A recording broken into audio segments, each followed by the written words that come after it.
Hello, travel of history channel में आपका स्वागत है। और आज हम प्राचीन विश्व के एक अन्य आश्चर्य के बारे में चर्चा करेंगे। ओलंपिया नगर प्राचीन काल में ओलंपिक खेलों का उद्गम स्थल माना गया है। ये यूनान देश के पश्चिमी मोरियो में रूफिया नदी के उत्तरी किनारे पर बसे पिरोगोस नामक जो शहर है उससे 11 मील दूर स्थित है। यूनान के इतिहास में ओलंपिया का धार्मिक और राजनीतिक महत्व रहा है। हेरा का मंदिर जो इसका प्राचीनतम एक मंदिर था वो आज भी विद्यमान है और इसका निर्माण संभवतः ईसा से लगभग 1000 साल पहले हुआ था। ओलंपिया में खेलों की उत्पत्ति के बारे में भी कई धारणाएं चलती हैं। एक धारणा है कि पहली दौड़ फिलिप्स और आइनोमोस के बीच में हुई थी, लेकिन द्वितीय धारणा यह मानी गई है कि सर्वप्रथम हेराक्लियस द्वारा खेल कूद का उत्सव यहाँ मनाया गया था। 11वीं शताब्दी के यूनानी लेखक सेडिनस के अनुसार ओलंपिक उत्सव 393 ईस्वी तक मनाए गए थे। ओलंपिया और ओलंबिया का वर्तमान गांव क्लादियस नदी के दूसरे तट पर आज भी स्थित है। ओलंपिया में जियस देवता की प्राचीन मूर्ति प्राचीन विश्व के 7 अजूबों में से एक रही है। जिस प्रकार से हम अपने भारत के निवासी ईश्वर के विभिन्न रूपों को तरह तरह की मूर्तियों में देखते हैं और उनकी पूजा करते हैं, उसी प्रकार से ग्रीस के निवासी भिन्न भिन्न देवी देवताओं को मानते थे और उसी आधार पर ईश्वर के तरह तरह रूपों की कल्पना करके उनकी मूर्तियां बनाकर वो उसकी पूजा करते थे। ग्रीस के देवताओं में जियस नामक देवता सबसे बड़े और प्रतिष्ठित देवता माने जाते हैं। जियस को यहाँ के निवासी सभी देवताओं में महान समझते हैं और उनके प्रति लोगों में श्रद्धा और भक्ति की भावना सर्वाधिक होती है। जिस प्रकार से भारत के हिंदू भगवान इंद्र को देवताओं का राजा मानते हैं, उसी प्रकार से यूनान के लोग जियस को देवी देवताओं का राजा मानते हैं। जिस प्रकार से हम इंद्र की पत्नी इंद्राणी को मानते हैं, उसी प्रकार से जियस देव की पत्नी जूनो को माना जाता है।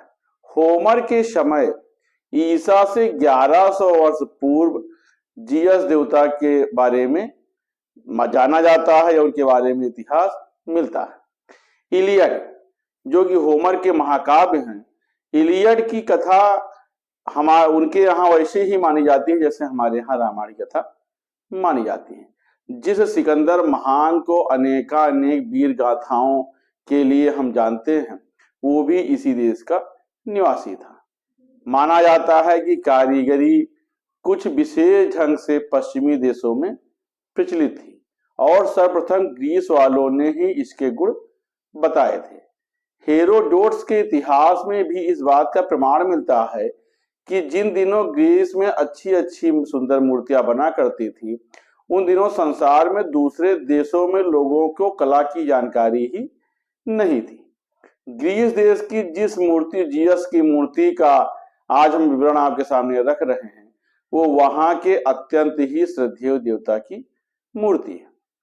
जियस की मूर्ति जिसकी पूजा ग्रीस वाले सदियों से करते आ रहे हैं, ये वास्तव में एक आश्चर्य है और इस मूर्ति का सौंदर्य, इसकी विशालता और कारीगरी विश्व में सर्वाधिक प्रसिद्ध है। संसार के अन्यत्र किसी देश में इतनी सुंदर और अद्भुत मूर्ति देखने को नहीं मिलती है। जब इस मूर्ति को संसार के अन्य देशों के अन्वेषकों द्वारा देखा गया तो उन्हें आश्चर्य का ठिकाना नहीं था। आदमी अपने हाथों के द्वारा इस प्रकार का सृजन, इस प्रकार का चित्र संसार के सामने प्रस्तुत कर सकता है, इसकी कल्पना भी लोग नहीं कर सकते। जियस की जिस मूर्ति के बारे में हम आपको बता रहे हैं, वो ग्रीस के इसी ओलंपिया शहर में बनी थी। कुछ लोग इस कारण इस मूर्ति को ओलंपिया जियस की मूर्ति भी कहते हैं। इस मूर्ति के निर्माण में कलाकार ने जिस कौशल और चातुर्य का परिचय दिया है, वो वास्तव में आश्चर्य जनक है और आश्चर्य में डालता है। इसी कारीगर और कला कुशलता के कारण, कार्य कुशलता के कारण ये मूर्ति संसार में सबसे अधिक प्रसिद्ध मूर्ति रही है। यूरोप में ही नहीं बल्कि संसार के सभी देशों में जीएस की मूर्ति आश्चर्य और कौतूहल का विषय रही है। ये धारणा है कि पुराने काल में ओलंपिया में प्रत्येक 70 वर्ष पर एक बड़ा मेला लगता था। जो इस मूर्ति की कहानी है वो यहीं से प्रारंभ होती है कि पुराने ओलंपिया में हर 70 साल पर एक बड़ा मेला लगता था और इस मेले का आयोजन एक दलान में होता था। इस दलान में भिन्न भिन्न देशों के लोगों को मेले का आयोजन का अवसर मिलता था। इसी मेले के संबंध में एक घटना का उल्लेख करते हुए बताया गया है कि एक बार एथेंस नगर के निवासियों पर इस मेले के संचालन का भार सौंपा गया। उन्हीं दिनों ग्रीस का महान कलाकार फिडियस एथेंस छोड़ करके भाग गया था। वो एथेंस का निवासी था और एथेंस छोड़ करके भाग गया था। कहा जाता है कि मूर्तियां बनाते समय उस पर सोने की चोरी का अपराध लगाया गया था और इस डर से वह कि चोरी के अपराध में उसे सम्राट फांसी की सजा ना दे दे, वो नगर छोड़ करके भाग गया। जबकि वास्तविकता ये थी कि फिडियस ने सोना नहीं चुराया था। कुछ दूसरे साथी कलाकारों ने जो फिडियस की ख्याति से जलते थे, उन्होंने उसके विरुद्ध ऐसी साजिश रची थी और उसे फंसाने के लिए स्वयं सोना चुराया था। बाद में एथेंस के निवासियों को इस बात की जानकारी होती है कि फिडियस निर्दोष है और वो लोग दुखी होते हैं और फिडियस के प्रति जो दुर्व्यवहार करते हैं, अन्याय करते हैं, उसके लिए वो लोग प्रायश्चित भी करते हैं। फिडियस चला जाता है और इसी समय ओलंपिया नगर के मेले के संचालन का भार एथेंस के निवासियों को मिलता है और एथेंस के निवासी वहां पर जीएस की मूर्ति प्रतिस्थापित करने की योजना बनाते हैं, लेकिन मूर्ति के निर्माण के लिए उनके पास फिडियस जैसा कलाकार नहीं होता है। इसलिए वो फिडियस के पास जाते हैं और प्रार्थना करते हैं। फिडियस तैयार होता है और वो एथेंस के लोगों से अपने प्रति किए गए दुर्व्यवहार को भी याद रखता है और वो सोचता है कि ओलंपिया में मैं ऐसी मूर्ति बनाऊंगा जो एथेंस में नहीं होंगी। एथेंस वालों के लिए जरूर बना रहा हूं, लेकिन मैं एथेंस में नहीं बनाऊंगा, ओलंपिया में बनाऊंगा और यह मूर्ति संसार में सबसे अनोखे ढंग की अनोखी कलाकृत होगी। और इस मूर्ति का निर्माण वो जीएस देवता की मूर्ति का निर्माण वो करता है। फिडियस की जो कामना है वो पूरी होती है और ओलंपिया की वो मूर्ति सचमुच में एथेंस में ही नहीं बल्कि सारे संसार में एक अनोखी मूर्ति बनती है। तो इस मूर्ति का निर्माण फिडियस द्वारा ईसा से 432 साल पहले किया गया था, लगभग आज से 2500 साल पहले। इस मूर्ति को यूनान के ओलंपिया में स्थित जीएस के मंदिर में स्थापित किया गया था। इस मूर्ति में जीएस देवता को, जैसे आप पीछे देख रहे हैं, कि बैठे हुए अवस्था में दिखाया गया है। मूर्ति की ऊंचाई लगभग 12 मीटर थी। 12 मीटर उस जमाने में, आज से 2500 साल पहले, बहुत बड़ी बात हुई। अब तो सैकड़ों मीटर की बनती है।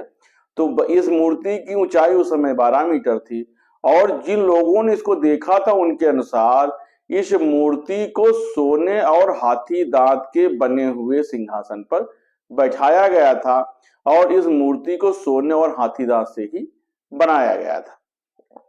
इसे जिस मंदिर में प्रतिष्ठित किया गया था उसकी छत से इस मूर्ति का ऊपरी सिरा छूता था।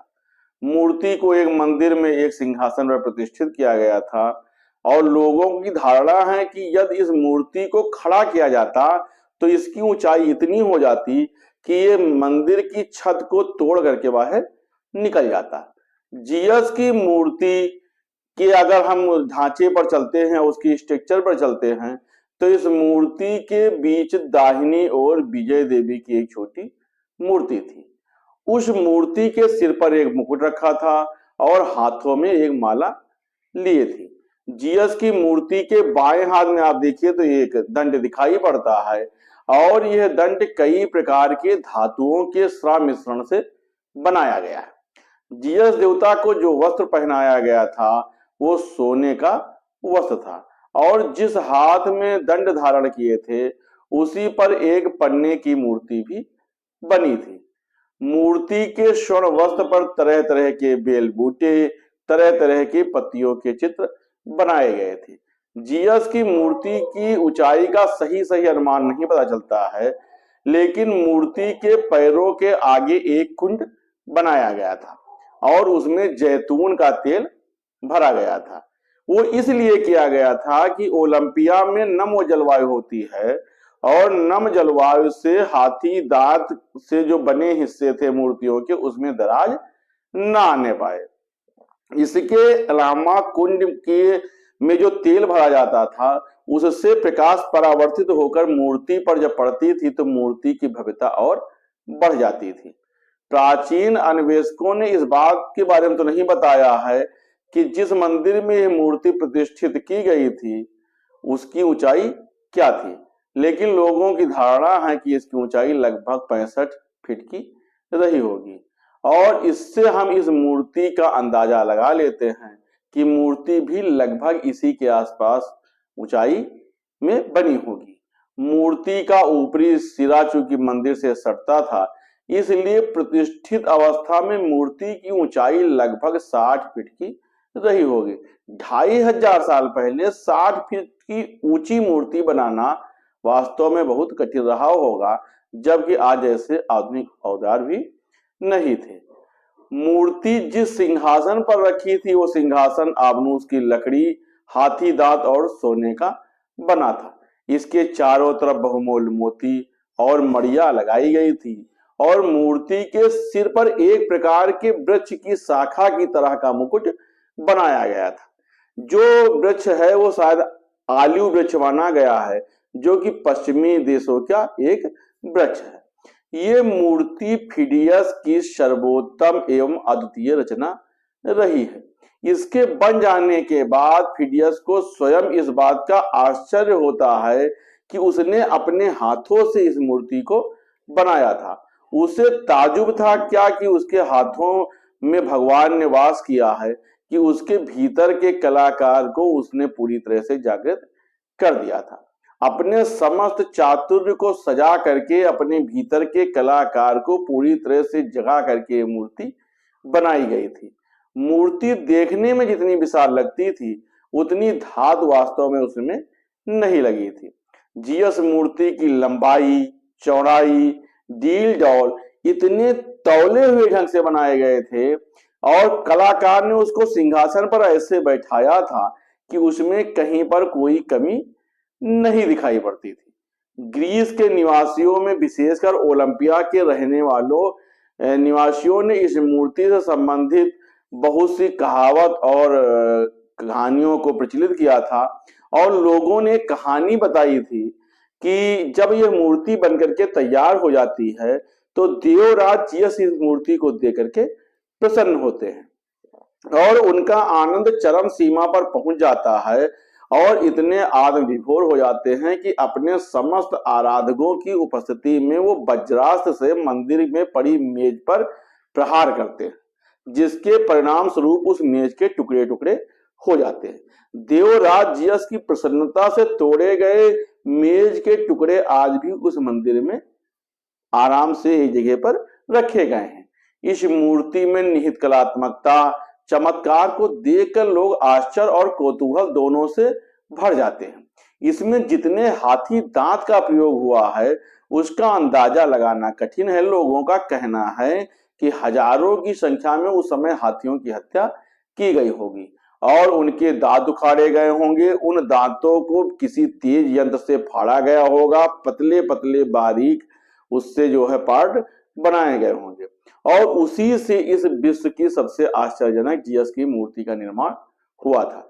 इतने पतले पतले हाथी दांतों में किस प्रकार से इतनी सुंदर और कलाकृतियां और ये विशाल मूर्ति बनाई गई है, ये साधारण मस्तिष्क के लिए कल्पना से भी दूर की बात है। हमने आपको बताया कि ग्रीस की राजधानी एथेंस में फिडियस और अन्य दूसरे कलाकारों ने कितनी ही मूर्तियां बनाई थी। उन मूर्तियों के निर्माण में इसी प्रकार से हिंसा का सहारा लिया गया था।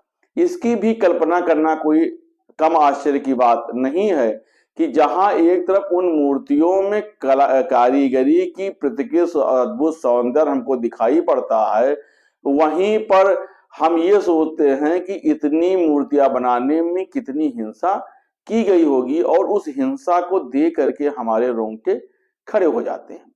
इन मूर्तियों के संबंध में अपना विचार व्यक्त करते हुए एक विद्वान ने लिखा था कि उन मूर्तियों को बनाने में जितने हाथी दांत लगे थे उसके लिए हजारों क्या लाखों की संख्या में हाथियों की हत्या की गई होगी और इसके लिए ना जाने कितने हाथियों को ग्रीस वालों ने बाहर के देशों से मंगाया होगा और उनकी हत्या करके उनके दांत निकाल करके मूर्ति बनाई गई होगी। अर्थात हाथियों के ध्वस्त पर ही निर्माण की नींव रखी जाती थी। आज भी मनुष्य अपने आनंद और सुख के लिए प्रतिदिन लाखों लाखों पशुओं की हत्या करता है। यही नहीं, अगर हम देखें तो आदमी पर आदमी का शासन करने की लोलुपता को अगर देखते हैं तो अपने स्वार्थ सिद्ध के लिए देश की हजारों जनता का रक्तपात क्यों ना करना पड़े, लेकिन लोग अपने जो है मन की संतुष्टि के लिए, अपनी कलाकृति के लिए इन चीजों से परहेज नहीं करते।